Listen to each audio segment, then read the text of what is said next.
Bienvenue à tous, on se retrouve dans ce nouveau numéro des Rendez-vous de Banny. Avec moi aujourd'hui au Chaplin's World, Cadet Bostany. Bonjour. Bonjour. Bienvenue Guillaume. Merci.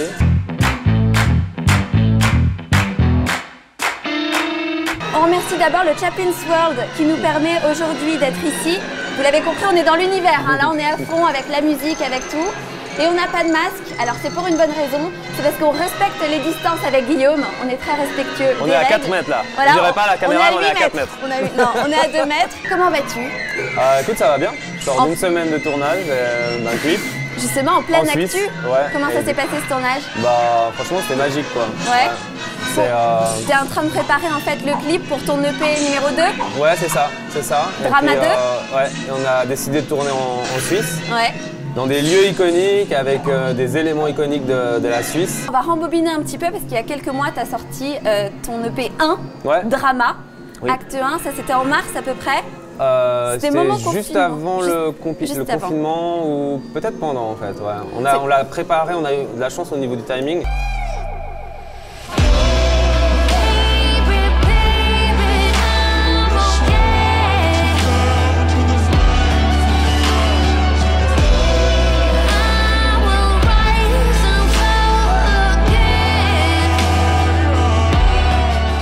L'idée c'était de faire 4 jours à Istanbul, ouais. 4 jours, 4 clips. Ouais. Donc c'est assez, c'est ultra sport. Et avec 4 artistes internationaux, donc c'est les artistes avec qui j'ai collaboré pour ce EP, qui est un 4 titres. Et on a, à l'issue des 4 jours, on avait une vidéo de 20 minutes qui représentait ce EP, Drama Acte 1.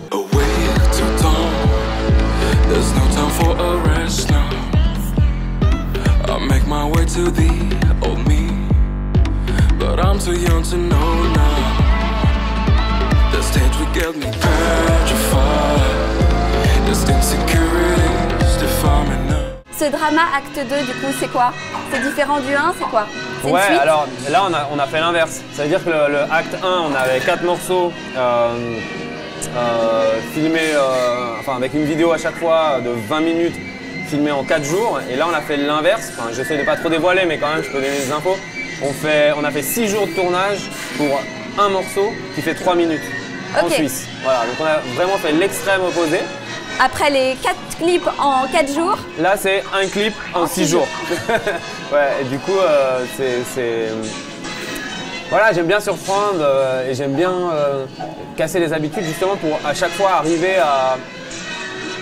Je recherche toujours la magie en fait dans ce que je fais et puis j'ai plein de procédés comme ça pour y arriver et puis le fait de changer les outils, aussi des fois les équipes, les manières de faire, ça permet d'arriver à, je sais pas, des choses complètement inattendues quoi. Tu changes très souvent d'équipe, c'est un peu ta spécialité, c'est de changer les gens qui t'entourent. Qui va t'entourer là pour ce nouvel EP? Alors en fait, pour le morceau en question, qui s'appelle Take Me to the Moon, j'ai travaillé avec une chanteuse qui est moldave d'origine et qui vit à Bucarest et qui elle vient plutôt de la folk en fait, qui s'appelle Valeria Stoica. Elle est jeune, hein, elle a 23 ans et voilà, je l'ai invitée à la maison, on a collaboré ensemble, on a écrit des morceaux ensemble et puis il y a ce morceau comme ça qui est sorti du lot et qu'on a décidé de sortir prochainement et de clipper. Et j'ai continué à travailler toujours avec le même réalisateur, Hasan Kuyucu, c'est un Turc. Mais dans l'équipe, c'est à chaque fois un directeur photo différent. Voilà, il y a des gens qui sont clés et qui reviennent et puis ça se fait aussi au gré des envies et des agendas de tout le monde. Ouais. Voilà, mais moi je veux jamais être pris au dépourvu, ça veut dire que quand j'ai une idée, quand j'ai envie de faire quelque chose, j'ai envie d'être libre de la réaliser. Bien parce sûr. que pour moi il y a un moment où les idées sont là, il faut réagir vite, donc il faut prendre cet instant comme Bien ça. sûr. Et donc je suis capable aussi d'improviser avec des gens que je connais pas forcément. Et tout en gardant l'esprit Cadet Bostany. Guillaume, on parlait de ton EP numéro 2. Pourquoi pas un album? Pourquoi 2 EP? Parce qu'en fait, je pense que la stratégie sur cette nouvelle ère, c'est de... J'ai envie de produire un max de musique, j'ai envie de pouvoir la sortir régulièrement. Et voilà, c'est une formule qui me permet de le faire. Et à la fin, éventuellement tout compiler pour faire un grand album très long avec des exclus, avec des nouveautés et aussi en compilant tout ce qui est sorti sur ces terres. Donc c'est un choix stratégique et aussi ça sert mon propos artistique et mes envies. Et Covid, cette situation, comment toi ça te freine ou au contraire ça te permet de t'exprimer avec la situation pour cette EP numéro 2? Moi je fais pas partie des personnes qui sont victimes d'une quelconque situation, dans le sens où j'essaie de toujours trouver un avantage même quand c'est difficile. Et, le chien était d'accord avec toi. Hein. Pour quelqu'un qui découvre ton univers peut-être actuellement, qui t'écoute, tu dirais que c'est quoi Cadet Bostani? Cadet Bostani, en fait, c'est un terrain de jeu et d'expression que j'ai créé depuis à peu près 10 ans.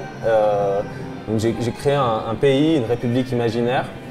Je me suis autoproclamé président et ça c'est pour la partie concept. Donc c'est un petit peu une dictature finalement. Non, mais pas forcément. Je plaisante vu que tu t'es autoproclamé. Oui, je suis autoproclamé. J'aime bien jouer justement sur ces termes-là, mais en fait c'est principalement un terrain de jeu qui me permet de présenter une musique qui sort de ma tête, évidemment qui est issue des différentes collaborations que je fais avec des artistes. Mais c'est un terrain d'expression où il n'y a pas vraiment de limite. Pour moi, le terrain d'action, c'est le monde, quoi. Le lieu où tu es, c'est ce qui t'inspire aussi? Parce que par exemple, tu disais que Ibiza t'avait inspiré précédemment. Qu'est-ce qui t'a inspiré pour Drama 2, Acte 2? En fait, j'ai eu un peu le déclic de Drama. Donc, ce Drama, c'est vraiment… moi, je fonctionne avec des périodes. Donc, j'aime bien…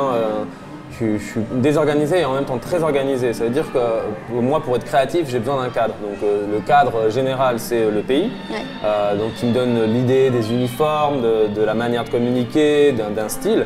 Et en dessous du pays, il y a des périodes donc, qui correspondent à des albums en fait. Donc le Songs from Cadet Bostani, c'était le premier album. Après, il y a eu Pop Collection. Après, il y a eu Monumental. Et puis, quand je suis allé à Ibiza, comme tu dis, l'année dernière, j'ai joué là-bas et j'ai passé quelques jours là-bas. Et j'ai eu l'idée de développer cet univers pour Drama. Donc, le Drama, c'est un nouvel album, une nouvelle ère. Et en fait, c'est des déclics comme ça. Et ça part je sais pas, d'un sentiment que j'ai quand je suis dans un endroit et où je me dis ah ouais mais attends, ça c'est fort et ça me donne l'envie de faire quelque chose, des nouvelles choses. Donc c'est un mélange entre un peu de magie, un peu de chance et puis une intuition comme ça où je sens que ah oui tiens, Drama, je visualise le truc avant qu'il soit réalisé et après je passe des mois et même des années à développer une nouvelle ère et puis après quand j'en ai marre et que j'ai l'impression d'avoir tout dit sur cette nouvelle ère, et ben je passe à autre chose. Cadet Bostani, tu nous as expliqué que c'était une république. C'est un monde à part qu'on a vraiment connu avec Castle in the Snow à l'international. Est-ce que c'est dur en tant qu'artiste, une fois qu'il y a un énorme succès comme ça, de se dire bon, faut pas que je cours après un autre gros succès, que je continue à faire ma musique et puis bon, s'il y a un autre énorme succès international, ça viendra. Mais ça doit être dur quelque part de… Bah, en gros, c'était quand même un peu le challenge pour nous, dans le sens où on voulait surtout pas être comme ces groupes qui sont invités et juste pour un succès. Et donc après Castle, il fallait vraiment qu'on ait des hits. Et donc moi j'ai toujours eu une certaine confiance dans ma musique et mon travail. Donc ça m'a pas fait peur, mais c'est vrai que quand on a eu justement des succès comme avec le titre Save Me, Manifested, dans différents pays comme ça, et quand on s'est retrouvé assez rapidement à faire des concerts où la moitié du programme, les gens chantaient en chœur, on s'est dit c'est bon, on est sauvés quoi. Mais c'est clair que il faut surtout pas avoir qu'un seul succès, sinon t'es mort quoi. Et c'est pour ça donc quand on produit après, on voit la musique différemment, on se dit bon ça est-ce que c'est susceptible, même si j'adore ça, mais ça fera pas un hit? Non, en fait ça c'est le danger, ça s'apprend, hein. Je veux pas dire que ça m'est venu comme ça, je veux pas dire que j'ai pas pensé comme ça l'espace d'une heure en studio, mais c'est clair que la musique, il y a un temps pour la créer, pour la composer et ça requiert une certaine naïveté, et puis parce qu'on recherche la magie en fait tout le temps. Et donc ça, il faut vraiment absolument conserver ça. Puis après, derrière, il y a tout un travail qui est fait de promotion, faut faire, on a fait énormément de promotions, donc c'est partir, faire des télés, des radios un peu partout dans le monde, c'est faire des tournées, donc jamais s'arrêter de tourner. Nous, on a fait des années où on faisait 100 concerts par année. Covid oblige et c'est un peu calmé pour ça. Ouais, alors le Covid, il y a eu du bon quand même pour certains trucs, ouais. Après 10 ans de tournée, le fait de faire une pause obligatoire et de pas avoir comment on dit, l'espèce de pression, parce que en tant que entre guillemets indépendant, en fait on est complètement indépendant. Il y a quand même au-dessus de votre tête un truc qui plane et qui dit attends, si tu fous rien pendant 6 mois, t'arrêtes pas. Et ben ça se casse la gueule quoi. Donc on a cette pression permanente et là du fait d'avoir tous ces artistes qui sont tous mis à l'arrêt et en général même le monde qui est un peu mis en arrêt, ben on a moins mauvaise conscience à se dire tiens pendant une semaine je vais aller me promener dans les bois. Tu te fatigues ou pas du monde d'artiste, de ton métier? Tu vois, j'ai pas l'impression que c'est un métier, mais je pense que si je faisais autre chose, je sais pas, je dis n'importe quoi, mais peut-être si j'étais jardinier, si j'avais choisi d'être jardinier, j'essaierais d'être un super bon jardinier. Et je pense que quand on fait quelque chose de passionnant et qui nous passionne, on s'en lasse pas, quoi. T'es toujours inspiré? Toujours inspiré, ouais, c'est clair. Et je pense que j'aurais pas assez d'une vie pour aller au bout de mon imagination et de mes idées. Donc non, c'est assez sans limite, quoi. Mais c'est vraiment, pour moi, c'est pas que lié au monde artistique. J'ai l'impression que les gens, on devrait un peu plus les pousser à faire des choses qui leur plaisent, quoi. Et moi, j'ai évolué, j'ai grandi dans un milieu où mes parents faisaient ce qu'ils voulaient. Ils se levaient le matin, exact, j'ai jamais entendu se plaindre en disant « aujourd'hui j'ai pas envie d'aller travailler ».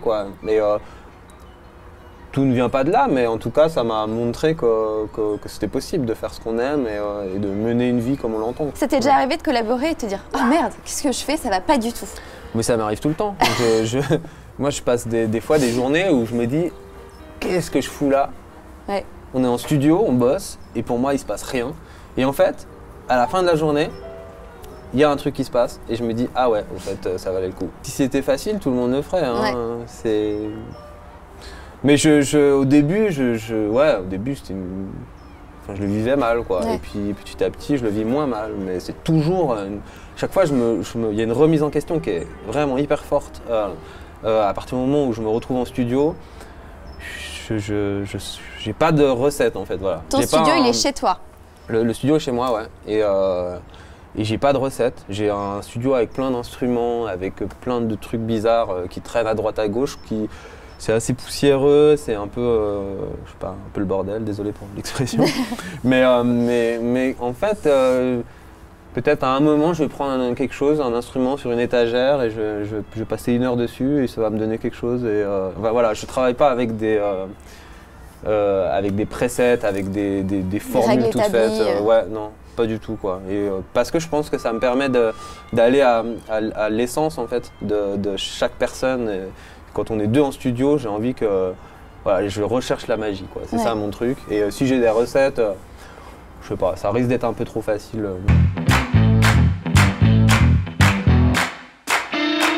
Première question, je l'ai bien aimée. Pourquoi Cadet Bostani? Pourquoi Cadet Bostani? Mais ça peut être pris dans tous les sens en fait. Pourquoi le nom? Pourquoi Cadet Bostani? J'avais besoin d'un cadre pour créer et pour être libre de créer ce que j'ai envie, quoi. C'est-à-dire pas forcément pas que de la musique, pas que un style de musique, pas que un type qu'une seule discipline. Si j'ai envie de faire de la vidéo, je peux le faire. Si j'ai envie de faire de la photo, je peux le faire. Voilà. J'avais besoin d'un cadre assez large. Et en réfléchissant, je me suis dit qu'un pays, ce serait parfait. Il y a plein d'éléments. Donc, il y a un style vestimentaire, il y a une attitude, il y a tellement de choses en fait qu'on peut développer. De faire autre chose que de la musique en fait à côté, c'est ça? Exact. Et surtout, je vais pouvoir développer sur plusieurs années. sans en être réellement lassé. Et puis chaque pays a une certaine évolution, a une histoire. Donc voilà, moi j'avais envie de créer, voilà, d'avoir un point de départ, pas savoir quand ça va s'arrêter, mais justement d'avoir assez d'espace pour être libre tout au long de ma vie artistique. Tu ne sélectionnes que des voix féminines? Non, c'est pas vrai, il y a aussi des... Ouais, mais alors c'est normal qu'on se pose cette question parce qu'en réalité, j'ai travaillé principalement avec des voix féminines. Ouais, quasiment. Et je sais pas, en fait, je sais pas pourquoi. Sur ton EP, il y avait un garçon. Et là, voilà, là maintenant, je travaille avec un jeune homme qui s'appelle Funk the Great, qui est basé à Paris. Mais je sais pas en fait si c'est pas forcément prémédité, quoi. Moi, je fonctionne vachement au coup de cœur et puis... J'ai principalement travaillé avec des voix féminines, mais voilà, c'est pas défini dans ta tête, c'est juste que voilà. Ben, en fait, c'est absolument pas défini. Moi, quand je suis touché par une voix, ça peut être, je sais pas, un homme, une femme, un enfant, quelqu'un de beaucoup plus vieux. Bien sûr. Si pour moi c'est intéressant, je vais le faire, je vais tout faire pour que ça marche. À quand une chanson en français? Mais pourquoi pas? Ouais, pourquoi pas? C'est une possipossibilité. Si j'ai l'inspiration. T'es moins sous le charme des paroles françaises? Moi j'adore la chanson française. D'accord. J'adore la musique en général, mais dans la chanson française, je sais pas, il y a des artistes incroyables et puis c'est ma langue maternelle, donc évidemment je comprends tout de suite. Ouais. J'ai pas la même approche qu'une chanson en anglais, quoi. Donc oui, pourquoi pas un jour. Il n'y a pas encore de chansons en français, mais pourquoi pas? Ouais, pourquoi pas. Ton prochain concert, c'est pour quand et avec qui? J'en ai aucune idée.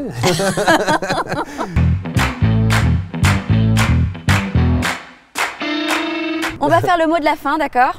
Pour ça, je propose toujours un petit jeu à l'invité. J'ai sélectionné une phrase. Je te jure que je me suis pas entraînée. Même si j'aurais pu, vu que je perds à chaque fois. Ah, mais je pense que tu es plus forte que moi, mais sans problème, quoi. Non, je veux que tu gagnes. Alors, on va dire des poches plates, des plates poches. Ok. Des poches plates, des plates poches, plusieurs fois. 1, 2, 3. Des poches plates, des plates poches. Des poches plates, des plates poches. Des poches plates, des plates poches. Des poches plates, des plates poches. Ah, tu l'as trompé.